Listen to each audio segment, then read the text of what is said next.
She stole my dick! Imagine you, a boy with no friends, one who was bullied and laughed at his whole life for loving the supernatural. A glimpse of true friendship finally knocks on your door, but they question your beliefs. To prove them wrong, you build the courage to explore a famous place of death and witchcraft. You turn around and come across a demon who has but one request. And before you know it, your cock and balls are gone. And that's the plot of Dandadan.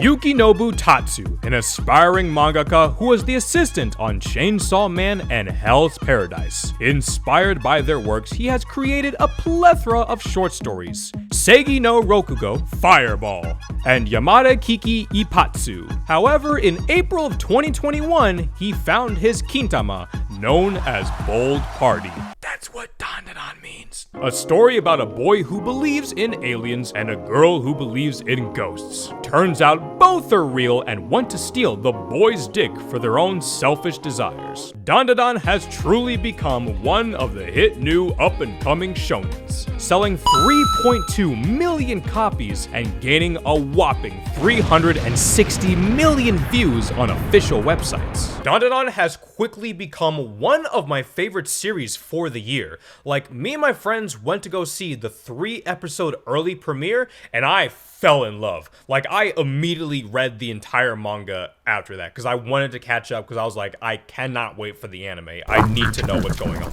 So today, I want to explore with you guys this crazy series that I am obsessed with right now. So stay away from grandma, don't let the aliens probe you, and keep your family jewels safe as we go all out in Dandadan, the Testicle Saga. The Turbo Granny arc is 4 episodes and 8 chapters. We start off like any story would. 2 teenagers bickering after only being together for like 5 days. At class, we get introduced to Momo Ayase, a girl who lives the gyaru lifestyle. She's sad about her first ever breakup, but she won't give up on finding her Ken Takakura. Whipping out the Doflamingo walk, she mopes about never finding her man. Just then, when all hope seems lost, she finds a nerdy boy being bullied by the other kids. This is gonna hurt. Yeah, you mess with him, you mess with all of us. After her good deed of the day, she continues sulking around, but then the dorky kid from earlier gets weird. As a huge diehard fan of UFOs, They're not UFOs, they're UAPs! he assumes Momo is also a big fan and wanted to talk about outer space phenomenon. Annoyed by the dweeb's nonsense, she yells at him to go away. That right there is why you got no friends.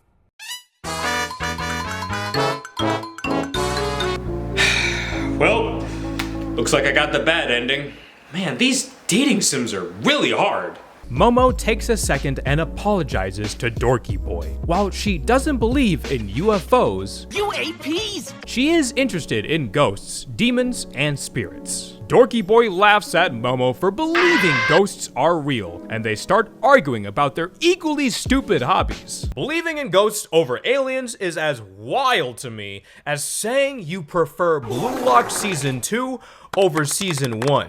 After some bickering, both sides make a bet. Dorky Boy will prove to Momo aliens exist, and she'll prove to him the opposite. On Dorky Boy's end, he finds himself in a spooky tunnel that's had a lot of creepypasta stories about ghosts appearing and killing those who dare enter. As he walks through the tunnel, Momo explains a bit about her past. With both her parents dead at a young age, she was raised by her hot-as-hell dump truck boyoyoing grandma, who's also a spirit medium. Did I mention she was hot? Momo was told to do a special ritual pose on her way to grade school to ward off evil spirits. However, the boys made fun of her, especially her crush. All the other kids make fun of me because of it. I look stupid. No, it's for your protection, silly. Fucking idiot. Since then, Momo's relationship with her grandma has been a bit shaky, but she won't stand anyone who laughs at or hurts the people she loves. Alright, dorky boy, what's your backstory? Oh, yeah, no, I just spend all of my time trying to hang out with the aliens because I have literally nobody to talk to and pretty much just spend all of my free time reading about UFOs and aliens. My family? I don't know. Not even the manga readers know. Dorky boy continues through the tunnel. While he's a bit spooked, he starts to think that maybe Momo was wrong about ghosts. I'll let you suckle my teats, boy. If you let me gobble your dung. You son of a bitch, I'm in. Dorky boy meets the infamous Turbo Granny, a yokai who loves to run. It's said that if she catches you, then she will curse your soul forever. Have fun with that. Meanwhile, on Momo's end, she walks around the abandoned Nagi hospital and unfortunately learns that aliens are real, fast, and... Are you guys sure I'm not watching Berserk right now? Miss Ayase wakes up in the alien ship. These creatures are known as Serapo, a male-only species that has been living among and studying the lifestyle of humans. To further their evolution, the Serapo want to steal the reproductive organs of humans. We shall have intercourse with you. Nope. Okay. Nah. I'm alright. I think I'm done with anime for a while. Before the Serapo can extract Momo's uterus, they get prank called by Dorky Boy, who's now fully possessed by the down bad Turbo Granny. Protect your balls, everyone! The Serapo reveal their true form and fight the spirits. During all the commotion, Momo thinks back to what her grandma taught her, and she unlocks psychic powers, which gives her the strength to defeat the aliens and fight back against Turbo Granny. But things won't be so easy, as Turbo Granny has stolen Dorky Boy's dick and balls. If Ayase wants to save him, they must fight Turbo Granny back at the tunnel. She disappears and the two kids manage to survive the crash on the ship. Both sides have lost the bet, as it turns out ghosts and aliens are real. As they walk home, Momo realizes she doesn't know Dorky Boy's name, and unfortunately for her... Oh, I'm Ken Takakura.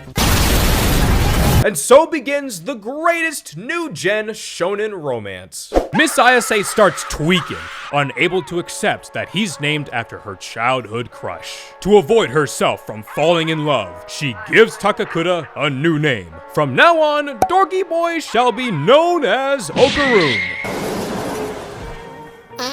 Imagine farting on your future girlfriend. They arrive at Momo's house, but she forgets the no boys allowed rule as Okarun almost burns to death. Momo removes the talisman that's meant to ward off evil spirits. Given Okarun's curse, Momo has to constantly be able to see him to keep Turbo Granny at bay. So we should check and see if it's really there or not.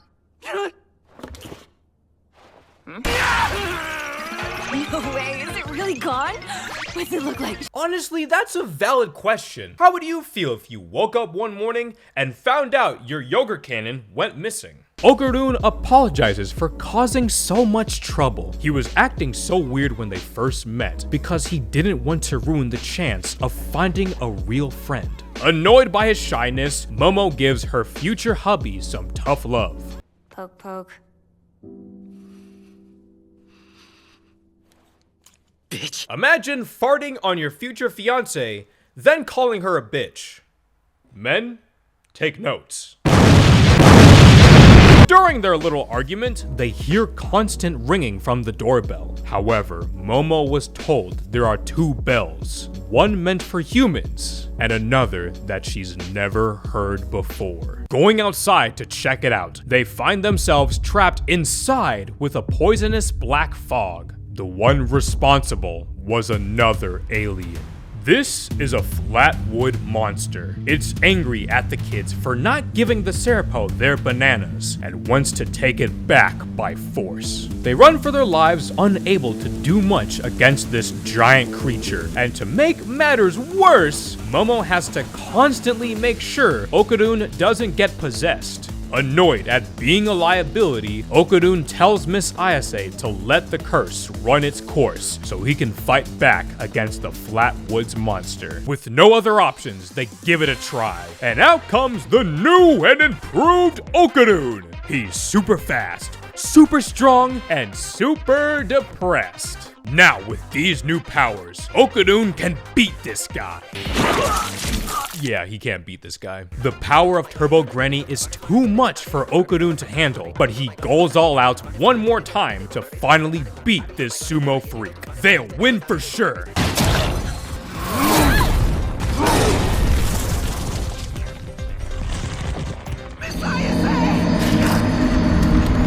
Thanks to her psychic powers, the damage Momo received was minimized. She grabs Okudun along with the talisman to finally beat the Flatwoods monster. With the creature gone, everything turns back to normal. Completely exhausted, Miss Ayase collapses. Being unable to subdue Turbo Granny, Okudun becomes fully possessed.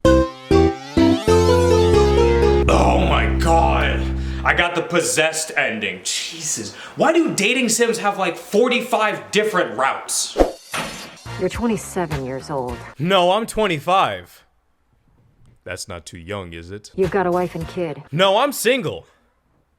But we can change that. You like curry. I honestly haven't had much curry, but I mean, you know, we can get some after this if you're free. Back over at Momo's place, Turbo Granny now has full control of Okudun's body. She attempts to eat Miss Ayase, but is stopped by an unknown entity. Introducing the great spirit medium of Kamigoe City, Seiko Ayase, Momo's grandma. For Granny Seiko, Turbo Granny is a simple low diff. The demon tries to use Okudun as a hostage to lower Granny's guard, but my wife won't tolerate anyone messing with her granddaughter. Momo wakes up and immediately starts looking for Okudun. She asks Granny what happened, but at first, Seiko holds a grudge for Momo's shitty behavior towards her. After Momo apologizes, Seiko tells her where Okudun is. Momo tries to explain everything that's happened. Seiko believes majority of it, except the alien stuff.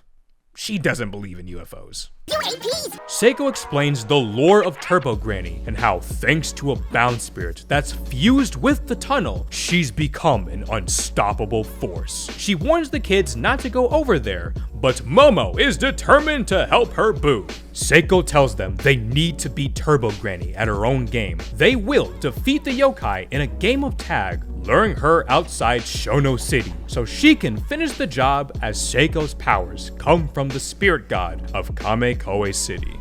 And so begins the training arc. While Okudun builds his strength to get used to going all out, Momo works on understanding her psychic powers. Then they take a quick bathroom break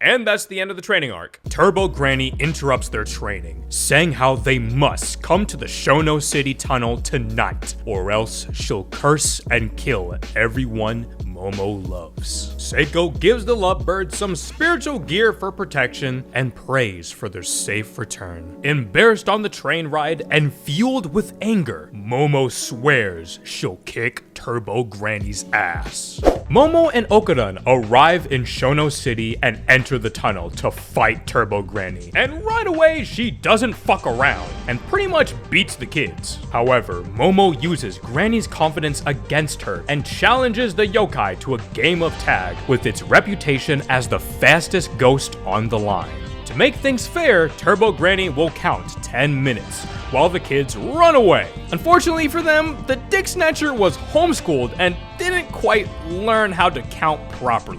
When fighting a man, go for the balls. When fighting a woman, bite the titty. Thanks to Okudun's quick thinking, they managed to weaken the cock gobbler, but things only get worse as the bound spirit comes to help. As they run away, they learn that most people can't see ghosts. Crap! There's people up ahead! Oh, hey guys! Big fan! Embarrassing!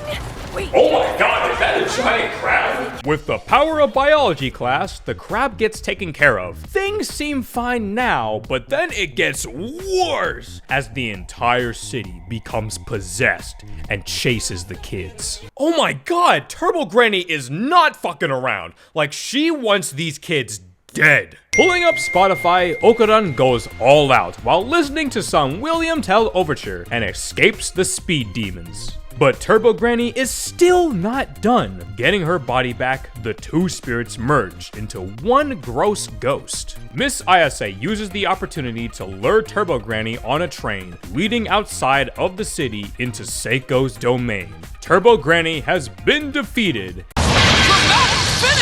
But they notice some random female spirits as well. The next day, back at the tunnel, Seiko informs the gang about Turbo Granny's motives. She was protecting the spirits of girls who were violently murdered. Don't try to make me feel bad for the villain after they die. What kind of Demon Slayer shit is this? Back at the ISA house, they enjoy their spoils and eat some crab. Okarun, however, is too traumatized to eat. Show me. I want to see you got your pecker back.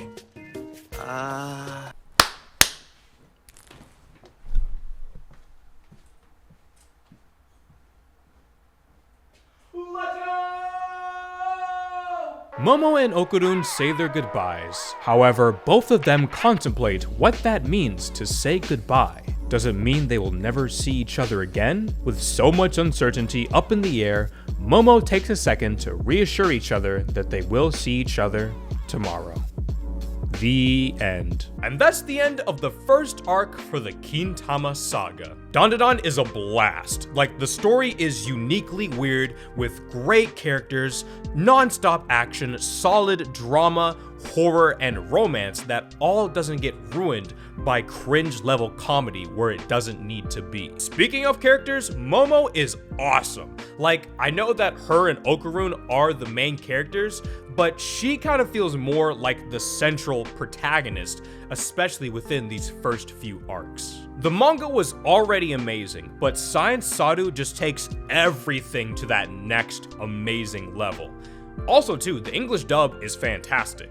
Like, you cannot go wrong with either or.